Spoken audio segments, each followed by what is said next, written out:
నమస్తే సుధీర్ సార్. నమస్కారం. ప్రిపరేషన్ ప్రాసెస్లో ఒక క్వశ్చన్ మీద టైం ఎంత స్పెండ్ చేయాలి అంటారు? స్టూడెంట్ ఎప్పుడైతే ప్రిపేర్ అవుతూ ఉంటుంటారో ఒక క్యాలిక్యులేషన్ అనేది అవసరం కదా, సో దాన్ని బట్టి మనం ఏ విధంగా చెప్పొచ్చు అంటారు సార్? జనరల్గా స్టూడెంట్కి అడ్వైజెస్ ఇచ్చేటప్పుడు మనం చెప్పేది ఏంటంటే టైం మేనేజ్మెంట్, అవును. Practice is very important, decision making is important, ఈ వర్డ్స్ చెప్తారు ఫ్యాకల్టీ. అవును. దాన్ని ఎలా పాటించాలో కూడా చెప్పాలి మనం. సో మేము చెప్పేది ఏంటి అని అంటే వాట్ ఈజ్ ప్రాక్టీస్. ప్రాక్టీస్ అంటే ఒక్కొక్క సబ్జెక్ట్కి ఒక్కొక్కటి ఉంటుంది. డెసిషన్ మేకింగ్ అంటే ఏంటి అసలు, వీటి మీనింగ్స్ చెప్పాలి స్టూడెంట్కి. లేకపోతే ఒక వేగ్ స్టేట్మెంట్ ఇచ్చేసేసి వదిలేస్తే స్టూడెంట్కి ఉపయోగం. అది ఎలా అయినా పని చేయొచ్చు కొన్నిసార్లు. ట్రూ. సో మీరు అడిగిన క్వశ్చన్ అనేది ప్రాక్టీస్కి సంబంధించింది. రీజనింగ్ ప్రాక్టీస్ ఒకలా ఉండాలండి, అర్థమెటిక్ ప్రాక్టీస్ ఒకలా ఉండాలి, ఇంగ్లీష్ ప్రాక్టీస్ ఒకలా ఉండాలి, జిఎస్ ప్రాక్టీస్ ఒకలా ఉండాలి. ఒక్కొక్క సబ్జెక్ట్ ఒక్కొక్కలా ఉండాలి. మీరు అడిగిన క్వశ్చన్ ఒకవేళ నేను అంటే అన్ని కాంపిటేటివ్ ఎగ్జామ్స్కి కామన్గా ఉండే సబ్జెక్ట్స్ రెండు, రీజనింగ్ అండ్ అర్థమెటిక్. కొన్నిట్లో ఇంగ్లీష్ ఉంటుంది, కొన్నిట్లో ఉండదు, కొన్నిట్లో జిఎస్ ఉంటుంది, కొన్నిట్లో ఉండదు.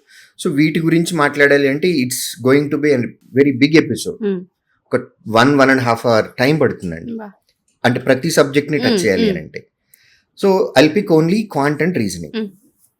రీజనింగ్ ఏంటంటే ఇట్స్ మోర్ ఆఫ్ లాజిక్స్. మీకు లాజిక్ ఎక్కువ తెలుసుకోవాలి.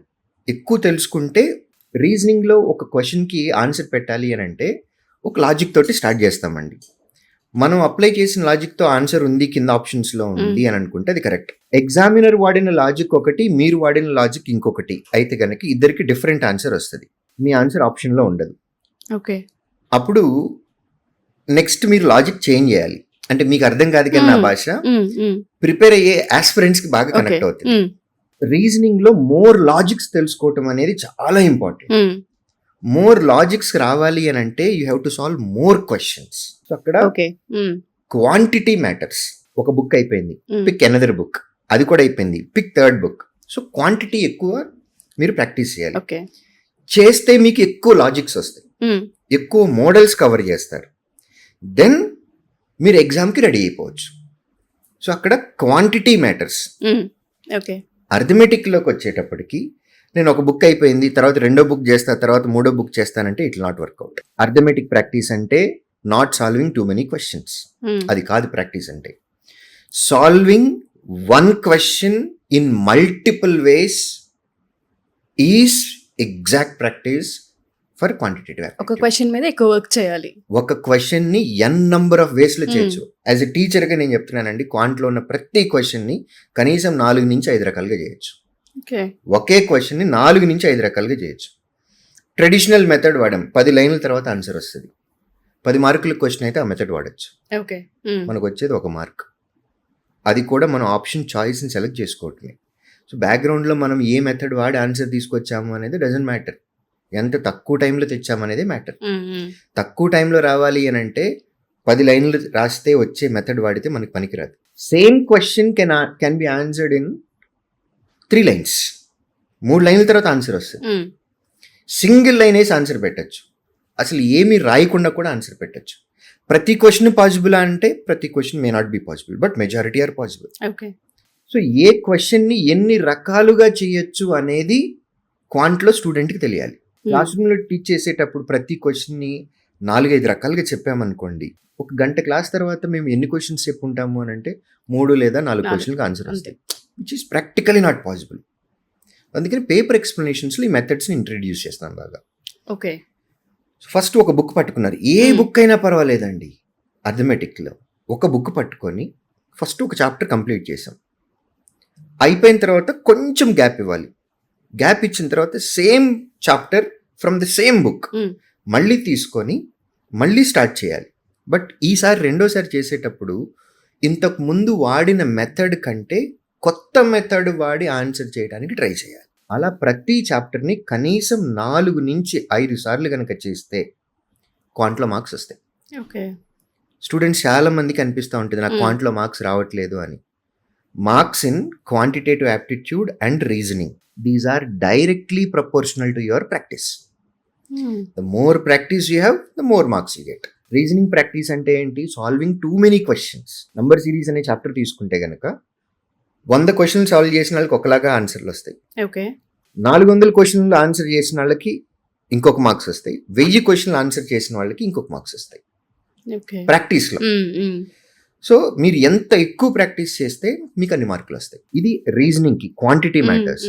అర్థమెటిక్లో అయితే ఒక క్వశ్చన్ని ఎన్ని రకాలుగా చేయొచ్చు అనేది మీకు తెలియాలి. మీరు క్వశ్చన్ చదివేటప్పుడు ఫైనల్ ఎగ్జామినేషన్లో ఆ క్వశ్చన్ చదువుతూ ఉంటే బ్యాక్గ్రౌండ్లో మీకు దాని మెథడ్స్ అన్ని వస్తూ ఉంటాయి. Layer 1, layer 2, layer 3. ఇచ్చిన ఇన్ఫర్మేషన్ ప్రకారము అలిగేషన్ మిక్సర్ వేయచ్చా? నో. లేదా రివర్స్ మెథడ్ వాడచ్చా? నో. లేదా రేషియో మెథడ్ వాడచ్చా? నో. ఈక్వేషన్ మెథడా? సో ఇవన్నీ బ్యాక్గ్రౌండ్లో తిరుగుతూ ఉంటాయి.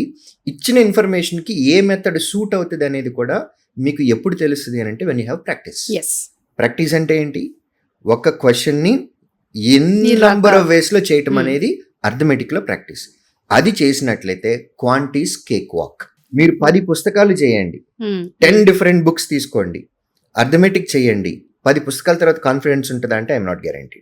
యాజ్ ఎ టీచర్ అయినా ఒకే బుక్ పట్టుకోండి, 4 నుంచి 5 సార్లు చేయండి, ప్రతి క్వశ్చన్ని డిఫరెంట్ మెథడ్లో చేయండి. అలా 4-5 మెథడ్లు మీకు తెలిస్తే ఆ ఒక్క బుక్ 4-5 టైమ్స్ ప్రాక్టీస్ చేసిన తర్వాత you'll have confidence. Okay. Come, నువ్వు ఏ క్వశ్చన్ ఇస్తావో ఇవ్వు, నేను సాల్వ్ చేస్తా. ఈ స్టాండర్డ్ ఆఫ్ కాన్ఫిడెన్స్ రావాలి అని అంటే ప్రాక్టీస్ ఇంపార్టెంట్. ప్రాక్టీస్ అనేది ఒక్కొక్క సబ్జెక్ట్కి ఒక్కొక్కలా ఉంటుంది. Practice doesn't mean that imposition. ఒక క్వశ్చన్ని 4 సార్లు చేయటం ఇంపోజిషన్ కాదు. ప్రాక్టీస్ వేరు. రీజనింగ్లో ఎక్కువ క్వశ్చన్ సాల్వ్ చేయండి. అర్థమెటిక్ సంబంధించి ఒక క్వశ్చన్ని ఎన్ని రకాలుగా చేస్తామనేది. ఈ ప్రాసెస్లో ప్రాక్టీస్ టైంలో ఉన్నప్పుడు మీరు ఒక క్వశ్చన్కి ఎంత టైం స్పెండ్ చేస్తున్నారు అనేది doesn't matter. What matters final ఎగ్జామినేషన్లో మీరు ఒక క్వశ్చన్కి ఎంత టైం ఆన్సర్ చేస్తున్నారు అనేది మ్యాటర్. దానికి సంబంధించి ఇక్కడ మీరు 1 గంట కష్టపడండి, నో ప్రాబ్లం. ఫైనల్గా మీకు ఉద్యోగం వచ్చిందా లేదా చూస్తారు. కానీ మీరు ఎంత ప్రిపరేషన్, మీరు ఎన్నిసార్లు ఫెయిల్ అయ్యారు, మీరు ఎన్ని ఇయర్స్ చదివారు, ఉద్యోగం వచ్చిందా రాలేదా, ఆ ఉద్యోగం తెచ్చుకోవటానికి ఎంత ప్రిపరేషన్లో ఒక క్వశ్చన్కి మీరు ఎంత టైం అయినా ఇవ్వచ్చు, no problem. But 4 to 5 different methods రావాలి అర్థమెటిక్. రీజనింగ్లో నెంబర్ ఆఫ్ క్వశ్చన్స్ చేయండి, ఎన్ని వీలైతే అన్ని చేయండి. మీ ఓపిక ఎప్పటి వరకు చేయాలి అని అంటే 100% వచ్చేంతవరకు చేయండి. పజిల్స్లో మీరు ఏ పజిల్ ఇచ్చినా కానీ మీరు ఆన్సర్ చేయగలుగుతూ ఉన్నారు, అప్పటి వరకు చేస్తూ ఉండాలి. అన్ని క్వశ్చన్లకి మీరు ఫైనల్గా ఆన్సర్లు పెట్టగలుగుతున్నారు అని అంటే మీకు ఎనఫ్ ప్రాక్టీస్ ఉన్నట్టు లెక్క. ఓకే. సో మీరు చెప్పిన దాని ప్రకారం కనుక చూస్తే ఇంపోజిషన్ కాదు ప్రాక్టీస్ అనేది. ఆ వర్డ్ బాగా అర్థమైంది సార్. సో ప్రాక్టీస్కి కూడా ఒక మెథడ్ ఉంటుంది, ఆ మెథడ్లోనే ఫాలో అవ్వాలి. Thank you sir, thank you so much. Thank you.